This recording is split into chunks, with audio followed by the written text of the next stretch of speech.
Hello Patriots, praying citizens, and truth seekers. Today is Wednesday, November 21st. Q downloaded several new posts last night and he gave us lots of places to go digging. I will be reviewing all of it and it's going to be probably a lengthy video, so get comfortable and we will get started. The title is New Q, Nothing Can Stop What's Coming, and then he adds, nothing. Post 2494 is a link to an article from The Hill, House GOP to hold hearing into Department of Justice's probe of the Clinton Foundation. Well, that will be a very good thing. So here are the highlights from the article. Representative Mark Meadows, Republican from North Carolina, said Tuesday that House Republicans plan to hear testimony on December 5th from the prosecutor appointed by former Attorney General Jeff Sessions to probe alleged wrongdoing by the Clinton Foundation. Meadows, who's chair of the House Oversight Subcommittee on Government Operations, said they will circle back to U.S. Attorney General John Huber's investigation with the Justice Department into whether the Clinton Foundation engaged in any improper activities. Oh, you think so? At least part of Huber's task was to look at the Clinton Foundation and what may or may not have happened as it relates to improper activity with that charitable foundation. They will be looking at a number of concerns surrounding the Clinton Foundation, including whether any tax-exempt proceeds were personal gains, and did the foundation comply with IRS laws. He said, "We're just now starting to work with a couple of whistleblowers that will indicate that there is a great probability, a significant improper activity that's happening in and around the Clinton Foundation." The post reads, and then he has in brackets D, as in December 5th, D5. Nothing can stop what is coming. And in the past, D5 has been compared to the worst kind of avalanche that can happen, and DEFCON 5, other comparisons. He says, nothing can stop what's coming, nothing. This election was not about fixing the economy, trade, borders, military, protecting our children, etc. Also, another corrupt politician or insider can simply undo it. And then he has in brackets and bold, Band-Aid. This was not simply another four-year election, but a crossroads in the history of our civilization that will determine whether or not we, the people, reclaim control over our government. Those are the exact words from this YouTube, which is called This Video Will Get Donald Trump Elected. And then he has Panic in DC, Q. I wanted to go ahead and review some of the points from that video.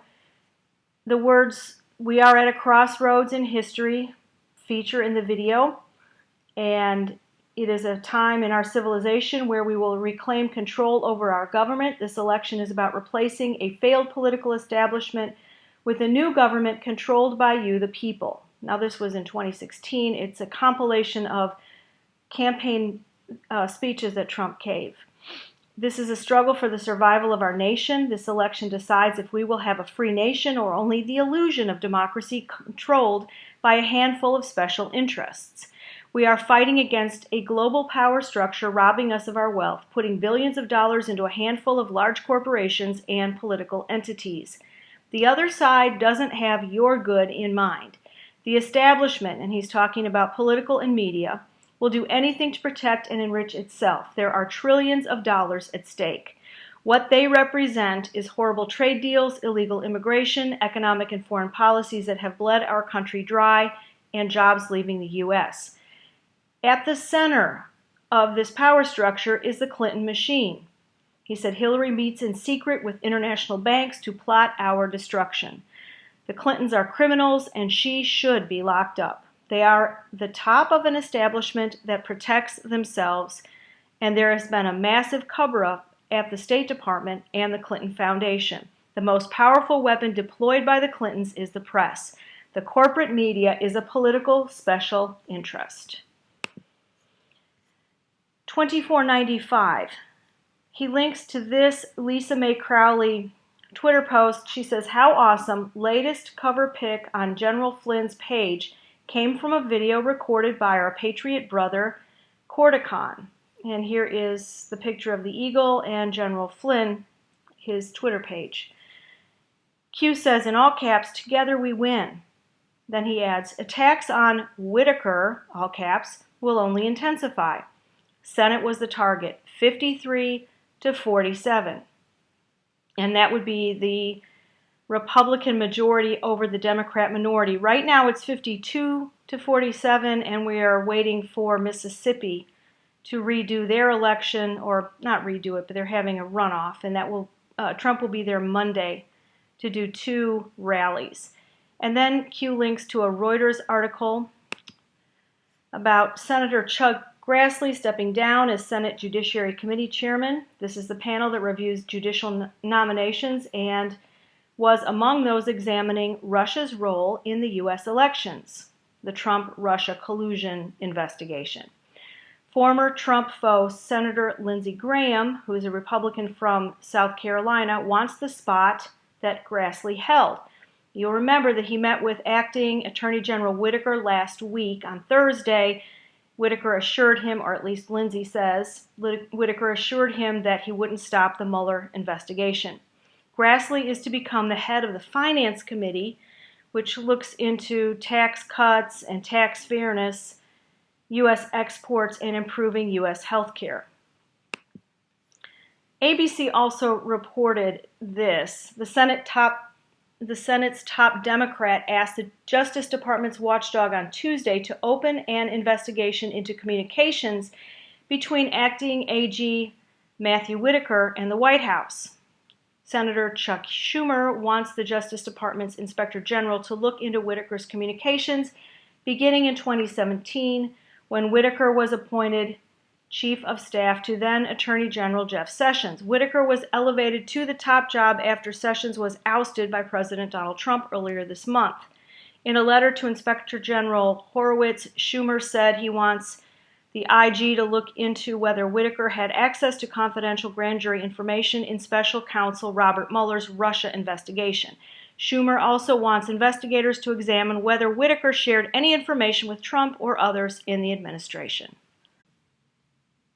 Now, because the president has taken such an interest in Adam Schiff with his tweets and with some of the connections in the Q posts, I want to just review some of those things. So, this is entitled Adam, SCHI, Splat Splat. Donald Trump tweets on November 18th, so funny to see little Adam, and then he spells his last name SCHITT, D, California, talking about the fact that Acting Attorney General Matt Whitaker was not approved by the Senate, but not mentioning the fact that Bob Mueller, who is highly conflicted, was not approved by the Senate. So why did he misspell Schiff's name? From earlier posts many long months ago, someone put this together, and it centers around the Standard Hotel, which is a hotel chain. There's one in Adam Schiff's district. There are some very creepy things going on there. Use your imagination. Look at some of these pictures. In the upper right, you see these people that were killed in a helicopter crash. 3 people from the Standard Hotel. And we have some connections with Child Pizza, you know what that stands for, and some other things, some strange deaths that have gone on there. We know that Schiff is a national security leaker, and he's also connected to the Standard Hotel, not only that it's in his district, but he has other connections. He's fighting tooth and nail to stop the FISA memo release at all costs. I don't know, is he linked to this helicopter crash? We don't know. And the question is, Adam, was the $7.8 million worth it? And we will look into that a little bit further with this tweet from Donald Trump. So we have the highlight of the misspelling of Schiff. And then down here, an older post from January 31st.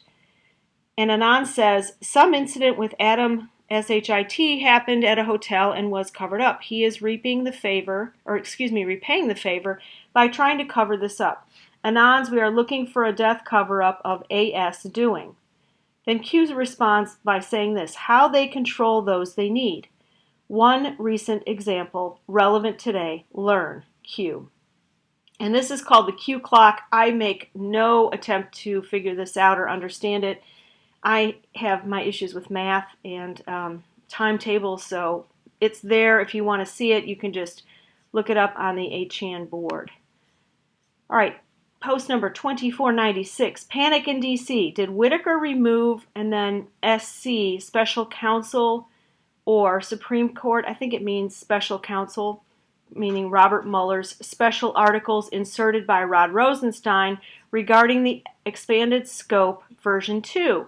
Was the scope narrowed to the original mandate assigned? Item used when walking a dog? Q. So a leash was what these special articles, before the special articles were inserted by Rod Rosenstein, which expanded the scope.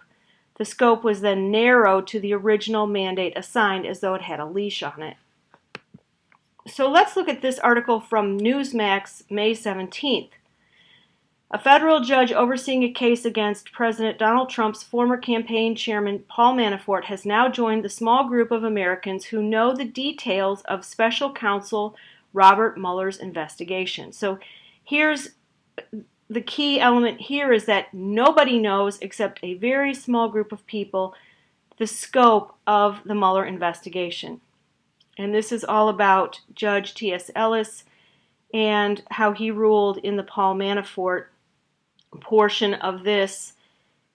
Prosecutors have publicly filed in court a heavily redacted copy of the 3-page memo last month revealing that Rosenstein had given Mueller authority to investigate Manafort's Ukrainian political work in addition to Russian election meddling. No way should that have happened. So T.S. Ellis didn't like it. He bristled at the redactions and requested a full copy be provided to him under seal while he considers a motion Manafort filed challenging the special counsel's authority to prosecute him. The August 2nd memo was drafted before any of the indictments and guilty pleas being filed by Mueller's office. So it likely contains references to some of those public cases. In a hearing last month, Ellis grilled Mueller's team on whether the case was within his mandate and questioned whether they brought the case to get Manafort to testify against Trump. So it's all of this is very shady because Rod Rosenstein was supposedly supervising and perhaps still is. And so what Q says here is that Whitaker removed the special counsel's special articles that had been inserted by Rosenstein, expanding the scope, and now it's on a leash. 2497. Q links to a tweet by Maggie Haberman of the New York Times. She says, "Oh, on the Q train intercom. Attention passengers, the intercom phone is for emergencies only. It is not for asking the conductor questions." Okay, I don't even understand why she would be tweeting this except to tweak the Q people, and there's some kind of internal communication going on here. I don't understand it. But anyway, Q says FBI 3, DOJ 1, people are nervous, Q. So 3 people at the FBI and 3 at the Department of Justice are walking on coals right now. And then I thought this was interesting. It's a tweet by Dan Bongino. He said, "Before media hacks and liberals get all excited about their latest New York Times Maggie Haberman scoop, they should remember this gem from the Clinton team." And this was a quote that came out of one of the emails. We have had her, Haberman, tee up stories for us before, and we have never been disappointed. So we know whose side of the tracks she's on. 2498. Q reposts the Maggie Haberman tweet and the little what he said about it, and then he puts down here New York Times article, 2 of them, one about the Democrats' plan to investigate Ivanka Trump's use of private email account, and then the second one is President Trump, Justice Department, and it's about what is happening with the Mueller investigation. Q says, "Do you believe in coincidences? Think D5, panic in DC." Q. So here's one of those articles. President Trump, who campaigned in 2016 by aggressively criticizing Hillary Clinton's use of a private email server dismissed as fake news on Tuesday, questions about a similar practice by his daughter Ivanka. This was early days when she was working in the White House. A White House review showed that Ms. Trump sent dozens of government-related emails to and from a private account and hundreds related to her West Wing schedule in the first half of 2017. So you've got Representative Elijah Cummings, Democrat of Maryland, jumping on this. He will probably be leading the House Committee on Oversight and Government Reform when they get sworn in January. He said that he planned to investigate the matter, and then Trey Gowdy, the Republican from South Carolina, asked for details about the review's findings. But here's what Trump said: Ivanka can handle herself. These are all in the historical records. So she used a personal email address in order to communicate things that were not classified. And so Trump just starts drawing those parallels here, saying it's not the same thing. And it was only when she first came on. Look, she wasn't Secretary of State. She had no very sensitive government position. He said it's all fake news. Representative Jim Jordan tweeted 3 important differences: that Clinton exclusively used her private email server, she sent and received classified information on her private server, and she destroyed over 30,000 emails. Quite a big difference. The president made the remarks to reporters as he left the White House for his vacation at Mar-a-Lago, and the Democrats are accusing him of hypocrisy.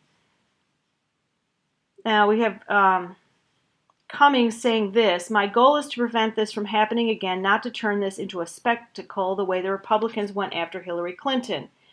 Okay, blah, blah, blah. And Gowdy sent a letter to John Kelly, who's White House Chief of Staff, asking how many emails sent from Ivanka's private account touched on official business and whether any contained classified information. He also asked the White House to certify that the emails in question had been properly preserved and archived as outlined in the Presidential Records Act. He did not request copies of Ivanka's emails themselves. This is the second article that Q linked to. President Trump told the White House counsel in the spring he wanted to order the DOJ to prosecute 2 of his political adversaries in the 2016 related to 2016 election, Hillary and James Comey, who is the former FBI director. White House counsel Don McGahn, who's no longer at the White House, said Trump has no authority to order such a prosecution. He could request one, but he would be accused of abuse of power and likely impeached. And he had lawyers write a memo to warn Trump. Now, this is the important thing to remember here is this is written by Maggie Haberman and Michael Schmidt of the New York Times, and they are quoting 2 people familiar with the conversation.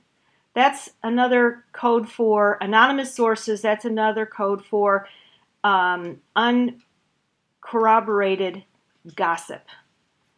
Then at the bottom of this article, it says, one of the most blatant examples of how Mr. Trump views the typically independent Justice Department as a tool to be wielded against his political enemies.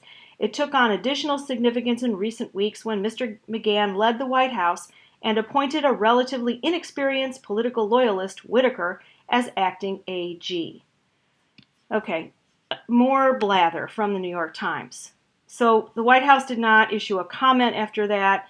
Of course, we don't know who 2 people familiar with the conversation are, and we don't know what Trump wanted prosecutors to pursue. They say that he privately discussed the matter and the appointment of a second special counsel to go after Hillary and Comey, and he was disappointed in Christopher Wray, who's the incoming or the new FBI director. I thought that these little quotes here were interesting. Trump has grown frustrated with Wray for what the president sees as his failure to investigate Clinton's role in the Obama administration's decision to allow Russian nuclear agency Rosatom to buy a uranium mining company. Conservatives have long pointed to donations to the Clinton Family Foundation by people associated with Uranium One as proof of corruption. And then the New York Times is quick to point out there's no evidence that those donations influence the American approval of the deal. Well, we're going to find out because that House committee is looking into it. Mr. Trump repeatedly pressed the Justice Department officials about the status of Clinton-related investigations, including Mr. Whitaker when he was Chief of Staff to Attorney General Jeff Sessions, according to a person with direct knowledge of the conversations. Again, nobody knows who this is, and it's CNN first reporting the discussion, so can we believe them? Now, this is from the debate. Hillary said, "It's just awfully good that someone with the temperament of Donald Trump is not in charge of the law of our country." And then Trump jumps in and says, "Because you would be in jail." During the presidential race, Whitaker, who is a former U.S. attorney, said he would have indicted Clinton, contradicting Comey's highly unusual public announcement that he would recommend the DOJ not charge her over her handling of classified information while Secretary of State. So the essence and sum of this is that Whitaker agrees that Hillary would probably be in jail, that she should have been investigated. And then this in here is about Jeanine Pirro, who has railed repeatedly on her weekly show on Fox that the president is being ill-served by the DOJ. And she told him that he should appoint a second special counsel to investigate Uranium One. And according to two people briefed on the discussion. Again, who are these people? Now let's look at this post from April 23rd of this year. Q says, when was UBL killed in Pakistan? May 2nd, 2011. Where was UBL located? Close proximity to? Think logically. So in answer to those, UBL was killed in 2011 near the Pakistani Military Training Center. Think logically. When did the Awan's mission operation go green? 2004. Follow the timeline. What happened during this time with Uma, Valerie Jarrett, Awan, and 3 others? And then he gives us a link to a congressional document, and this was a May 20th, 2012 H.R. 5734 proposal to provide compensation for the deadly acts by elements of the Pakistani military and intelligence services against U.S. citizens. It was referred to the House Armed Services Committee, so nothing ever happened to it. Q says, follow the timeline. Then the next one is this congressional document, Bill 1699, introduced by Ted Poe, Republican from Texas, on May 3rd of 2011. It was called the Pakistani Foreign Aid Accountability Act. It prohibited assistance being provided to Pakistan unless the Secretary of State, who was Hillary Clinton, certified to Congress that the government of Pakistan did not have any information regarding Osama bin Laden's possible whereabouts on or after September 11, 2001, or if the government of Pakistan did have info regarding his whereabouts, it expeditiously communicated such information to the U.S. government. Q says Secretary of State. And then he gives us a third one, introduced January 1st of 2011 by Al Green, a Democrat from Texas, H.R. 285, to designate Pakistan under Section 244 of the Immigration and Nationality Act to permit nationals of Pakistan to be eligible for temporary protected status under such section, and the bill died. Then he said, who is protected? Pakistan. Who was protected also? It would have been Imran Awan, who had access as an IT quote-unquote professional, he and his little band of merry Pakistanis and others. They had access to classified information which they gave to the Pakistani intelligence. It was classified information stored on the House server, and he was given that job by Debbie Wasserman Schultz, and he had access to classified information from various House committees and about 20 or 22 members of the House, all Democrats. And then he links to this Guardian article, Global Development Poverty Matters 2011, U.S. aid to Pakistan. So let's go to that. 60 years of U.S. aid to Pakistan. Get the data. The Obama administration has announced it will withhold more than 1/3 of all military assistance to Pakistan, an aid envelope worth some $800 million. The withheld aid includes funding for military equipment and reimbursements for selected Pakistani security expenditures, including a payment of $300 million for counterinsurgency programs.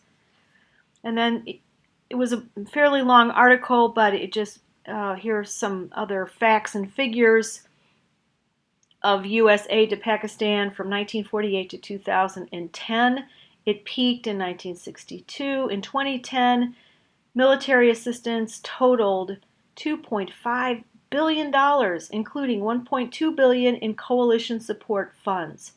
It was lowest in the 1990s after George H.W. Bush, and it dropped dramatically during and immediately after the Indo-Pakistani Wars of 65 and 71. In 1970, Carter suspended all aid to Pakistan except food, and it has risen steadily since 2001. And then this little bit at the end, although military assistance is currently the only form of U.S. aid to Pakistan to be withheld, Congress has considered other, as yet unsuccessful bills to also block U.S. economic assistance and civilian aid to Pakistan will no doubt be up for debate again next year as the 2012 budget battles get underway. So that was the state of things in 2011. Q says aid cut off in 2010. Coincidence? What happened in 2011? And that's when UBL was supposedly killed. Just a couple other notes. Pakistani intelligence probably gave the SEAL Team 6 his position, and then we started up the financial aid again. And Q says, define exchange, sick yet, Q. All right. Now I want to just consider some things that Q has said about what is going on with these things here. Let's see. What happened during this time with Uma, Valerie Jarrett, and Awan, and 3 others? Well, all of them are tied to the Muslim Brotherhood and the Clinton Foundation, at least Uma, Valerie Jarrett, and Imran Awan.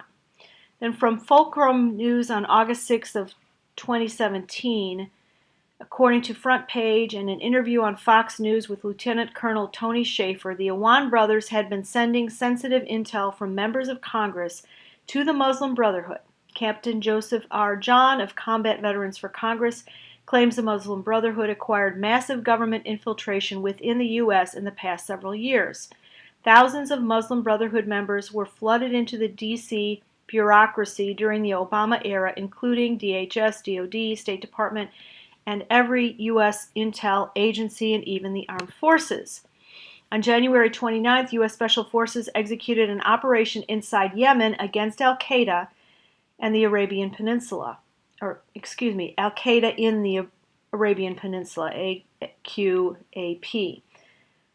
The Yemen raid was seemingly foiled and resulted in the death of Navy SEAL William Ryan Owens. According to NBC News, multiple military and intelligence sources told NBC News that something tipped off the terrorist targets.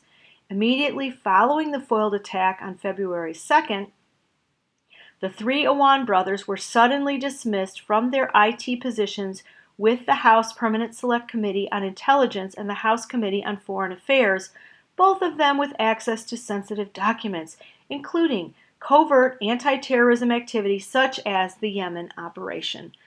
And then this is from, let's see, I'll show you it's called America Rising, the Complete Uma Abedin Report, a detailed history of the figure at the heart of Hillary Clinton's operation. So this is about Abedin and Clinton using a private jet provided by Lockheed in 2004.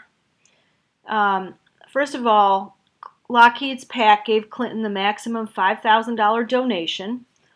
But before that, in July of 2004, Hillary and Uma boarded a Lockheed jet at Dulles and zipped up to Troy for the day with the Italian ambassador to the U.S.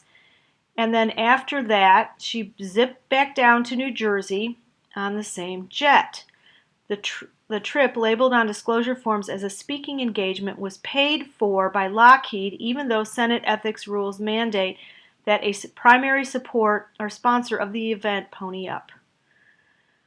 Jennifer Hanley, a Clinton rep, insists no ethical breaches were made, explaining that Clinton and Lockheed share the same goal, bringing jobs upstate, and that Lockheed's free lift to Troy was made in that spirit.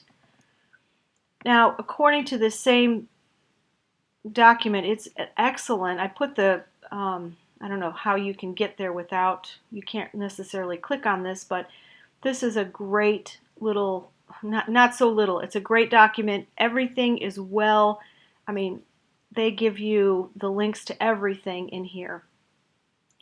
And according to the Bill Clinton speech approval process, Abedin was part of the group of State Department officials who approved potential speaking engagements for Bill Clinton, including one in the Congo where he had a photo op with Congo dictators.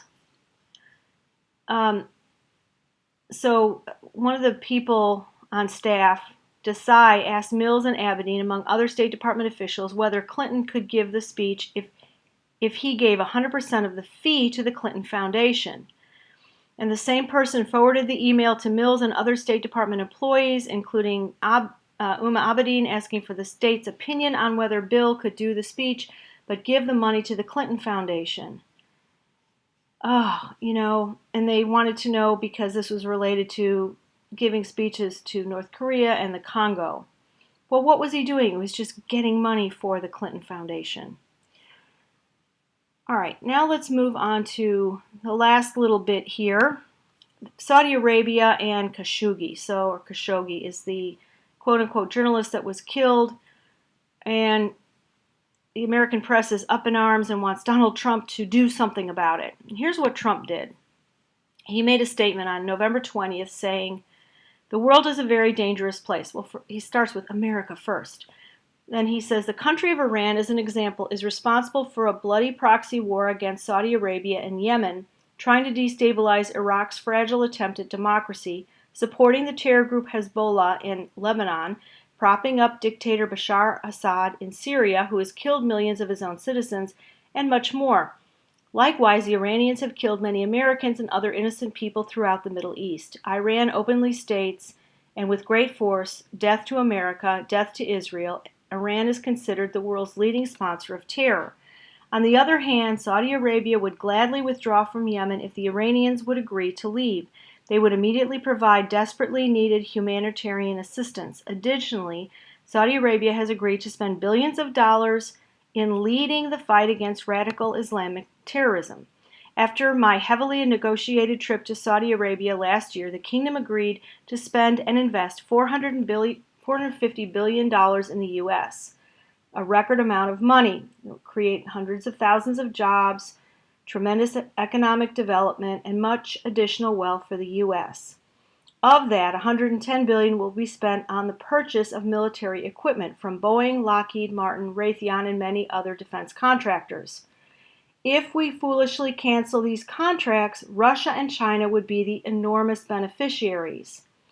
It would be a wonderful gift to them directly from the U.S. The crime against Jamal Khashoggi was a terrible one and one that our country does not condone. Indeed, we have taken strong action against those already known to have participated in the murder. After great independent research, we now know many details of this horrific crime. We have already sanctioned 17 Saudis known to have been involved in the murder of Mr. Khashoggi and the disposal of his body. Representatives of Saudi Arabia say that Khashoggi was an enemy of the state and a member of the Muslim Brotherhood, but my decision is in no way based on that. This is an unacceptable and horrible crime. King Salman and Crown Prince Mohammed bin Salman vigorously deny any knowledge of the planning or execution of the murder of Mr. Khashoggi. Our intelligence agencies continue to assess all information, but it could very well be that the Crown Prince had knowledge of this tragic event. Maybe he did, and maybe he didn't. That being said, we may never know all of the facts surrounding the murder of Mr. Jamal Khashoggi. In any case, our relationship is with the Kingdom of Saudi Arabia.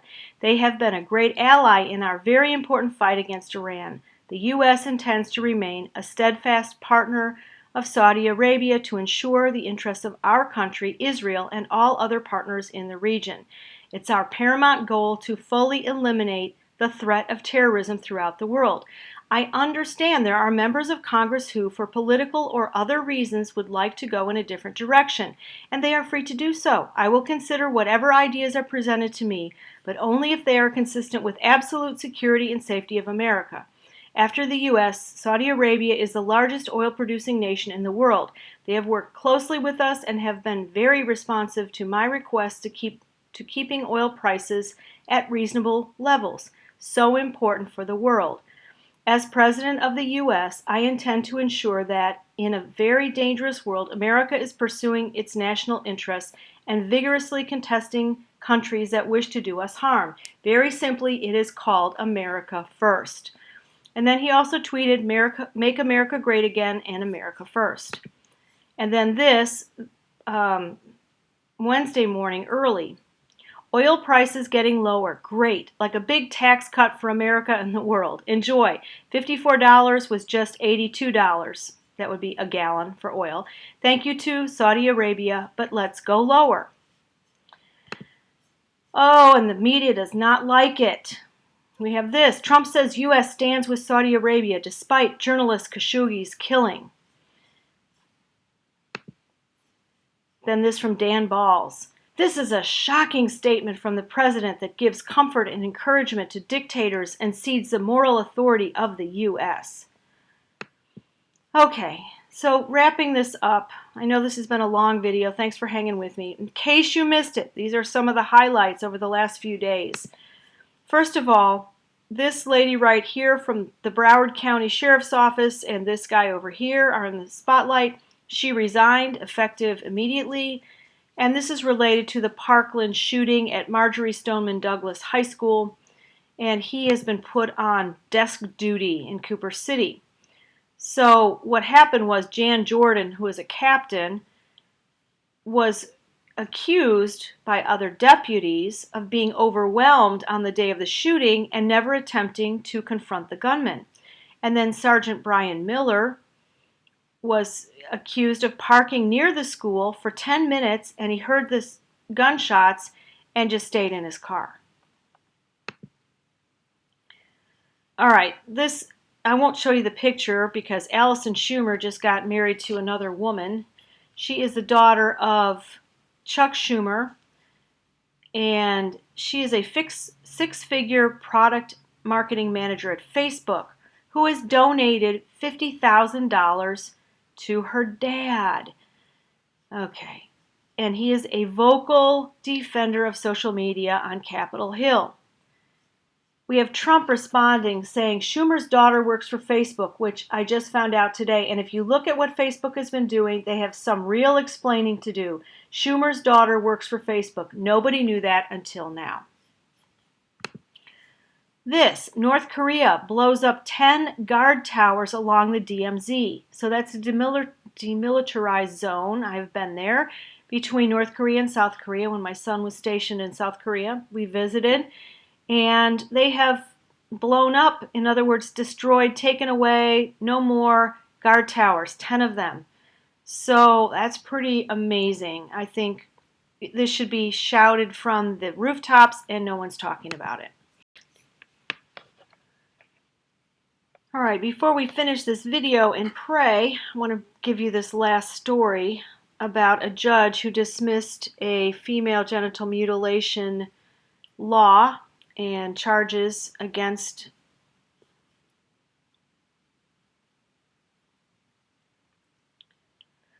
Okay, and now I want to finish up the video with this coming out of Detroit. A judge dismissed a case against several women, I guess.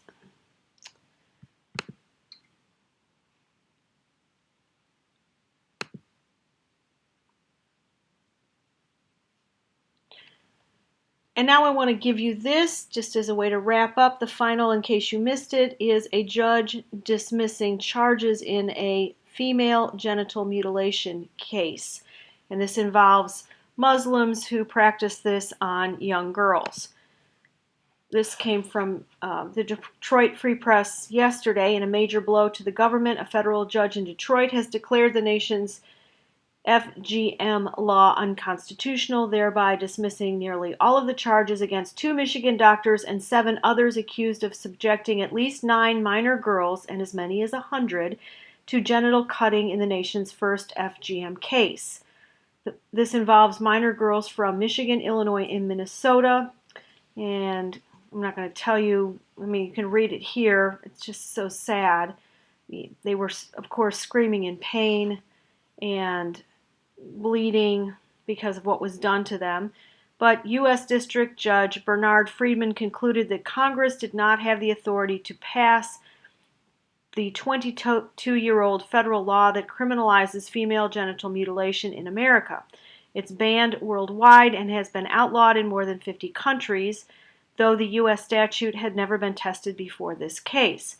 Friedman's ruling stems from a request by the doctor and her co-defendants to dismiss the charges, claiming the law they are being prosecuted under is unconstitutional. Why? Because it was passed under the Commerce Clause, but it has no effect on commerce. I wonder if that one's going to be prosecuted higher up and something will happen with it. So let's end with this, just thanksgiving and praise to the Father. Thank you all so much who prayed for me. I have good reports from 2 horrendous trips, lots of time on the road, difficult, but very good. God was there. Thank you all so much for praying for me. And I want to read these Psalms and then one Psalm and a couple other scriptures from the New Testament. Psalm 104, enter his gates with thanksgiving and into his courts with praise. Be thankful unto him and bless his name. And this is Romans 1:21, and this is about the wrath of God on men. Because that when they knew God, they glorified him not as God, neither were thankful, but became vain in their imaginations, and their foolish heart was darkened.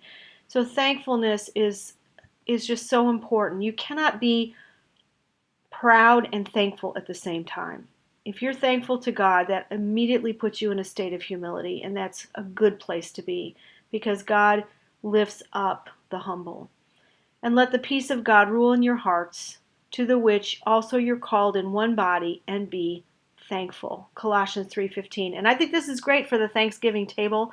Let the peace of God rule in your hearts and have no strife with one another. Father, we praise you and we thank you. We know that you're God and we're not. Help us to remember, Father, and to just put it all into perspective. We think about Job, who when he got so upset and he was having his bad God day, you came and you spoke to him in a whirlwind, and you reminded him that he wasn't there when you made the worlds. He wasn't there when you told the sun where to go and you told the ocean how far to come. So, Father, when we get frustrated with things not happening, we have to remember that you're God and we're not, and that's a very good thing. Thank you so much for the people who listen and pray.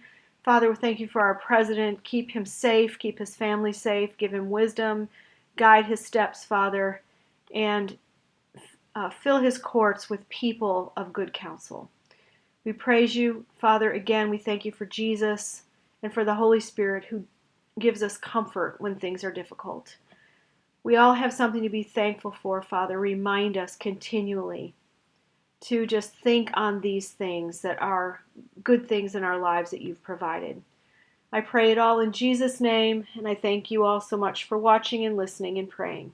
And I'll see you next time.